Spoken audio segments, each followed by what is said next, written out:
शुक्ल। कांग्रेस ने राजस्थान के पूर्व उप मुख्यमंत्री कांग्रेस नेता सचिन पायलट को मध्य प्रदेश की सियासी पिच पर उतार दिया है। पहले दिन पायलट ने कई जगहों पर सभाएं की और कांग्रेस प्रत्याशियों के हक में वोट मांगे। इन सभाओं में उन्होंने राज्य सरकार को भी घेरा, किसानों का मसला उठाया तो मध्य प्रदेश के साथ अपनी रोटी बेटी के संबंध भी बताए।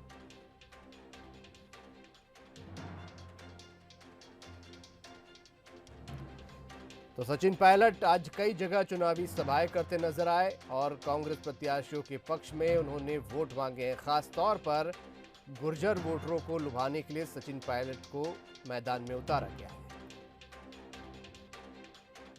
और मैंने तस्वीर को देखा जहां के पायलट साहब इस क्षेत्र में पहले आए थे वोट मांगने के लिए 20-22 साल पहले।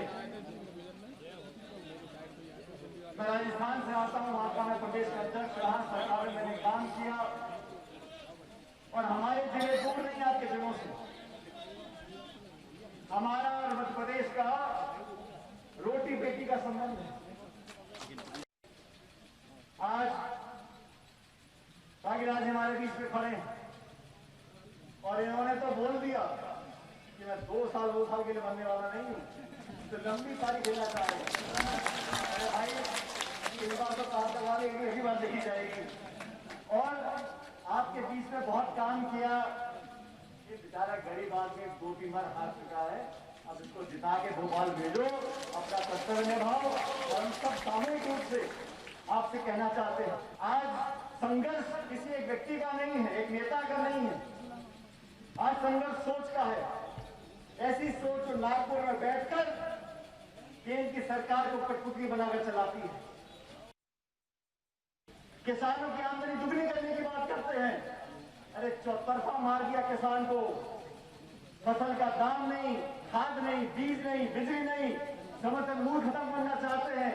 कानून में संशोधन कर बड़ी बड़ी बहुराष्ट्रीय कंपनियों का दरवाजा खोलकर किसान को लूटने का काम करते हैं। और देखो हिम्मत इनकी, किसान के साथ धोखा कर किसान की छाती पे चढ़कर हाथ जोड़कर वोट और मांग रहे। वोट तो कहीं मिलेगा नहीं। नेता वही होता है जिसके पीछे जनता होती है, ना पार्टी ना पद ना कुत्ता। और जनता जिसके साथ रखती है, जनता कोई मूर्ख नहीं है। जनता कम पढ़ी लिखी हो सकती है, गरीब हो सकती है, जज्बाती हो सकती है, लेकिन बेवकूफ नहीं है। नेता मुंह से क्या बोलता है जनता जानते है इसके पेट में क्या है। उसकी आंखों में सच्चाई दिखती है कि नहीं दिखती, जनता सारी बात भागती है और बटन वहीं दबाती है उसका मन करता है। ना लाठी से, ना पैसे से, ना लानत से जनता जनार्दन है। ये चुनाव निबट जाए, इसकी दिवाली अच्छी बना देना, इनकी दिवाली बन जाए, गोवर्धन की पूजा हो जाए। उसके बाद आज तो इन्होंने हमारे उम्मीदवार के सामने प्रचार के लिए बुला लिया। ना रोटी, ना खाना, ना चाय, भूखे पेट गिर रहे हो। आप जीत जाओ, उसके बाद चक्की रोटी खाने के लिए दोबारा आपके क्षेत्र में हम बोलना आगे निकल। तो यहाँ तक की कहानी पूरी तरह सियासी है और आप देख भी रहे हैं, सुन भी रहे हैं पायलट को। लेकिन अब आपको बताते हैं इस खबर के अंदर की खबर, जो शायद आपने ध्यान नहीं दिया होगा। पहली सभा में सिंधिया के करीबी दोस्त ने महाराज का नाम तक नहीं लिया। ऐसे में सवाल उठ रहा है कि कांग्रेस के इस पायलट प्रोजेक्ट के मायने क्या हैं? इस पायलट प्रोजेक्ट से कांग्रेस को हासिल क्या होगा? क्या गुर्जर मतदाता सचिन की सियासी बैटिंग से कांग्रेस का रुख करेंगे? क्या ग्वालियर चंबल में पायलट के प्रहार से महाराज की धार धीमी पड़ेगी? ग्वालियर चंबल में गुर्जर वोटर्स की संख्या भी काफी ज्यादा है, इसीलिए कांग्रेस पायलट कार्ड आजमा रही है। हमारे विशेष संवाददाता विजय मांडगिया हमारे साथ जुड़ रहे हैं। विजय, पायलट को जब स्टार प्रचारकों की लिस्ट में शामिल किया गया था तभी समझ में आ गया था कि सिंधिया के जवाब के तौर पर इन जगहों पर उतारा जाएगा, लेकिन आज जब वो सभा उन्होंने की, कहीं पर भी सिंधिया का नाम नहीं लिया, जिक्र नहीं किया। क्या इसे कांग्रेस की रणनीति मानी जाए या पायलट का अपना निर्णय, इसे निर्णय के तौर पर देखा जाए? क्या मायने हैं? क्या सिर्फ गुर्जर वोटर ही निशाने पर है? देखिए अभिषेक, ग्वालियर चंबल अंचल की बात करें और चूंकि सचिन पायलट उसी क्षेत्र में प्रचार के लिए पहुंचे हैं, तो सबसे पहला एक वैलिड रीज़न जिसे हम कहें कि एक तार्किक जो हमें कहना चाहिए कि एक उदाहरण ये देखने को मिलता है कि जो पूरा बेल्ट है वो एक तो राजस्थान बॉर्डर से सटा हुआ है जी। और श्योपुर वो आखिरी ज़िला है मध्य प्रदेश का जो सीधे सीधे राजस्थान से जुड़ता है। और एक तरह से आप श्योपुर जब जाएंगे तो आपको राजस्थान के कल्चर और श्योपुर के कल्चर में ऐसा कोई ख़ास फ़र्क नज़र नहीं आएगा।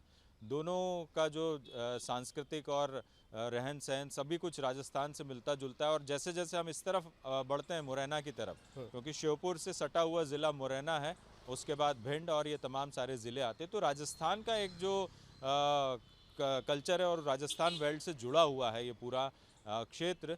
तो इसी वजह से एक तो एक कारण ये है कि सचिन पायलट नया चेहरा नहीं है यहाँ के लोगों के लिए, क्योंकि वो राजस्थान आते भी रहते हैं, जाते भी रहते हैं। मुरैना से महज 25 किलोमीटर दूर आप यदि जाएंगे तो राजस्थान बॉर्डर लग जाती है।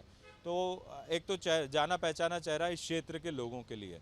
दूसरा, जहाँ तक दो सवाल आपने किए हैं कि ज्योतिरादित्य सिंधिया का नाम नहीं लिया, उनके बेस्ट फ्रेंड रहे हैं, राजनीतिक करियर साथ साथ रहा है, ये व्यक्तिगत निर्णय हो सकता है सचिन पायलट का। कांग्रेस तो चाह ही रही होगी कि ज्योतिरादित्य सिंधिया पर हमला करे। अब ये सचिन पायलट ने क्यों नाम नहीं लिया, ये एक अलग मसला है। आखिर वो अपने भाषणों में उन्होंने हालांकि बीजेपी पर काफ़ी हमले किए और कांग्रेस के कैंडिडेट्स को जिताने की अपील की। दूसरा, जहाँ तक गुर्जर वोट की बात करें, सचिन पायलट चूँकि उस वर्ग से आते हैं, अभी तक जो पूरा ट्रेंड रहा है, हम इतने सालों का चुनावी इतिहास देखें तो जो गुर्जर वोटर्स है वो हमेशा कांग्रेस का रहा है। ऐदल सिंह कंसाना कांग्रेस के नेता हैं, रहे थे, रघुराज सिंह कंसाना, ये जो गुर्जर नेता हैं वो कांग्रेस में ज़्यादा थे इस उपचुनाव से पहले। जहाँ तक मैं कहूँगा, जो ग्वालियर चंबल का हम पूरा समीकरण देखें तो गुर्जर वोटर एक तरह से कांग्रेस का वोटर था। लेकिन अब चूंकि जो गुर्जर नेता, जो वहाँ के स्थापित गुर्जर नेता थे, चाहे हम ऐदल सिंह कंसाना की बात करें, रघुराज सिंह कंसाना की बात करें, वो सभी नेता बीजेपी में शामिल हो गए हैं। बीजेपी में गुर्जर नेता केवल और केवल उस क्षेत्र में एक थे, तो वो जाना पहचाना चेहरा रुस्तम सिंह, जो कि पूर्व आईपीएस और पूर्व मंत्री रहे। उन्होंने चुनाव भी जीता मुरैना से, लेकिन वो एकमात्र ऐसे गुर्जर नेता थे। ठीक है भैया। लेकिन अब जो है वो बीजेपी में गुर्जर नेताओं की संख्या ज़्यादा हो गई है। कांग्रेस के पास गुर्जर नेताओं की संख्या अब वैसी बची नहीं है।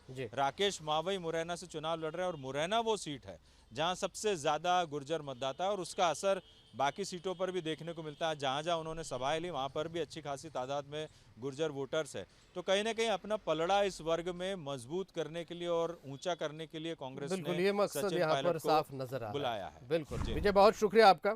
गुर्जर मतदाता सीधे सीधे प्रभावित करना चाह रही है कांग्रेस, इसीलिए सचिन पायलट आज सभाएं यहाँ पर करते नजर आए।